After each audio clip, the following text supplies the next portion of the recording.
内娱的热搜榜有时候像个巨大的情绪盲盒，你点开之前永远不知道里面装的是真金白银的爆款，还是强行喂到嘴边的工业糖精。最近，王一博你让多少人脸红了这个词条空降榜单的时候，我身边的朋友分成了泾渭分明的两派，一派是刚下班的年轻女孩，惊呼又被帅到了，心跳加速；另一派是做了多年品牌公关和娱乐营销的老炮，推了推眼镜冷笑一声，这文案有点东西。在这个连明星喝口水、换个发型都能买热搜的热搜通胀年代，一个看似充满饭圈色彩、略带古早味的词条，能引发如此两极分化的解读，本身就极其值得玩味。表面上看，这是一次常规的颜值营销，粉丝在屏幕前疯狂心动，路人顺势吃个瓜。但如果你把视线从那些精修的动图和尖叫的评论里移开，去翻翻这背后的商业账本和同行群聊，你会发现脸红这两个字其实是个极其精妙的掩护。有人是因为心跳加速而脸红，但更多的人是因为看着那份刺眼的商业成绩单急得眼红。今天咱们就不聊那些虚无缥缈的颜值玄学，来扒一扒在让多少人脸红的喧嚣背后，王一博到底捏着一副怎样的底牌，能让30多个品牌心甘情愿地为他买单，又让多少同行在深夜里辗转反侧拆解脸红与眼红的折叠情绪。要理解这个热搜的妙处，得先看懂娱乐圈的情绪折叠脸红这个词，在粉圈语境里是心动，是破防，是哥哥杀我的具象化表达。王一博在舞台上的那种清冷感确实很吃这一套。他不怎么爱笑，话不多，站在那里就像一把收在鞘里的冷兵器，自带一种生人勿近的高级感。但偏偏是这种人，一旦被粉丝起哄调侃，或者遇到点突发状况，耳根子会不受控制的泛红。镜头一推进，那种高冷外壳与纯情内核的剧烈反差，简直就是精准踩在年轻女性的审美质点上。评论区瞬间沦陷，是必然的生理反应，但这只是硬币的一面。对于围观的路人和同行来说，脸红的潜台词其实是凭什么？娱乐圈是个极其残酷的斗兽场，大家的眼睛都是雪亮的。同行们看着王一博，看着他似乎并没有天天泡在综艺里刷脸，也没有高频次的发通稿维持热度，曝光量在顶流里甚至算不上卷王。可是他的商业存在感却稳如泰山。这种低频曝光与高商业回报的倒挂现象，才是让同行真正眼红的根源。你细品那些在热搜底下冷嘲热讽或者暗戳戳拉踩的通稿，本质上都是焦虑的投射。当你的偶像每天在剧组和通告连轴转，累得黑眼圈都遮不住，代言却寥寥无几时，看到别人似乎轻轻松松就拿着30多个商务，那种感觉能不眼红吗？所以这个热搜文案的高明之处在于，他用脸红这个极具感官刺激的词，掩盖了背后残酷的商业绞杀。粉丝在狂欢，同行在磨刀，而资本在默默算账，反差萌的尽头是精准的商业转化率。很多人有个误区，觉得艺人商业价值高，全靠粉丝用爱发电。但在当下的品牌方眼里，情怀是最不值钱的，转化率才是爹。王一博为什么能拿这么多代言？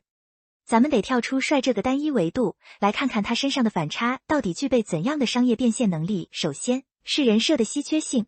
内娱不缺帅哥，也不缺会营业的帅哥，但缺的是有距离感却又偶尔流露真实的帅哥。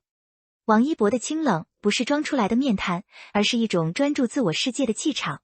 他喜欢摩托车，喜欢滑板，喜欢街舞，这些硬核爱好给他身上镀了一层野生和不羁的滤镜。这种特质在当下这个充满流水线爱豆和完美假人的市场里是极其稀缺的。品牌方买他的代言，买的不是他的一张脸，而是他背后那种酷和真实的调性，这能直接拉升品牌的年轻化和高级感。其次是反差的破圈力。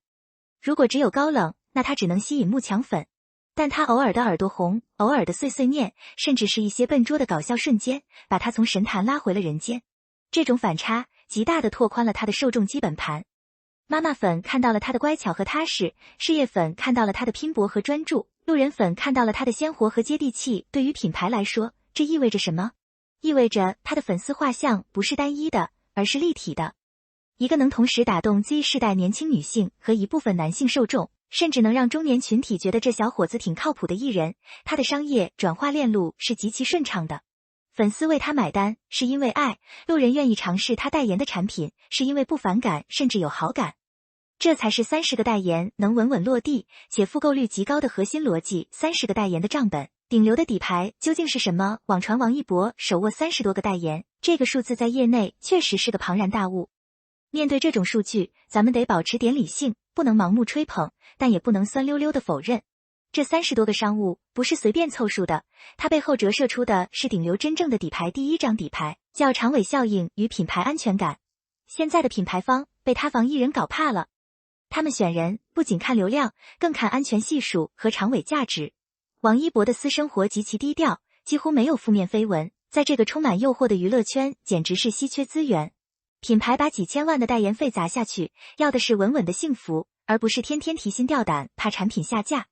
他的稳就是最大的底牌，而且他代言的产品往往不是割一波韭菜就跑，而是能沉淀为品牌的长期资产。这种长尾效应是品牌最看重的第二张底牌，叫圈层穿透力与高净值转化。30多个代言涵盖了高奢、快消、汽车、数码、运动等多个领域，这说明它的商业价值不是偏科的。高奢品牌看重它的时尚表现力，快消品牌看重它的国民度，汽车和运动品牌则契合它热爱极限运动的硬核人设。这种全品类的通吃能力，证明了它的受众圈层具有极强的穿透力。更关键的是，他的粉丝购买力非常惊人，很多时候不是粉丝自己在买，而是粉丝在带动整个社交圈在买。这种高净值、高粘性的转化是品牌方最核心的 KPI。第三张底牌是作品与商业的良性互补。虽然前面说它曝光不算最高频，但它的每一次出现，往往都带着扎实的作品。无论是风起洛阳、冰与火，还是热烈、追风者，他一直在用角色说话，甚至为了角色增肥、剃头，完全不顾及偶像包袱。作品为他积累了国民度和路人盘，路人盘又反哺了他的商业价值。这种以作品立身、以商业变现的闭环，才是他能够长期屹立在顶流位置，让同行望尘莫及的根本内于镜像下的冷思考。别让数据冲淡了理性。写到这里，其实我想说的已经不仅仅是王一博个人了。这个热搜事件就像一面镜子，照出了当下内娱的种种怪现状和底层逻辑。一方面，我们看到了粉丝经济的强大与狂热，只要偶像的一个眼神、一次耳朵红，就能掀起巨大的网络声量。这种热情是真实的，也是支撑娱乐产业的重要动力。但另一方面，我们也看到了资本和同行在背后的算计与焦虑。30个代言的标签被无限放大，变成了一种用来拉踩和炫耀的工具。这时候就特别需要一种冷思考。娱乐圈可以让脸红，因为颜值和魅力是直观的，也可以让数据变红，因为商业成绩是实打实的。但最怕的是这种喧嚣把大众的理性给冲淡了。对于粉丝来说，要明白脸红只是瞬间的荷尔蒙，偶像的商业价值再高，也不能替代你自己的生活。不要为了维护那些夸张的数据，去和路人同行在网上撕咬，最后反而败坏了偶像辛苦积累的路人缘。真正的爱是理智的陪伴，而不是狂热的裹挟。对于同行和营销号来说，也要明白眼红解决不了问题。看着别人拿30个代言，不如去研究研究人家背后的商业逻辑、人设打造和作品沉淀。一味的酸和踩，只会显得自己格局太小，最终被市场淘汰。而对于我们这些看客来说，面对那些看似惊人的数据和热搜，多问几个为什么，少一点情绪化的站队。王一博的底牌不是天上掉下来的，是他用多年的汗水、清醒的自我认知和精准的商业定位换来的。看懂了这些，你才算真正看懂了内娱的生存法则。时间会给出最终的答案。星号热搜的寿命通常只有24小时。今天那30多个代言，那些实打实的销售额，那些品牌方用真金白银投出的信任票，都会成为他职业生涯里坚实的脚印。脸红总会褪去，眼红也终会平息。当潮水退去，当喧嚣落定，一个艺人最终能留在舞台上的，从来不是某一次热搜上的惊艳一瞥，而是他手里那些经得起时间检验的底牌。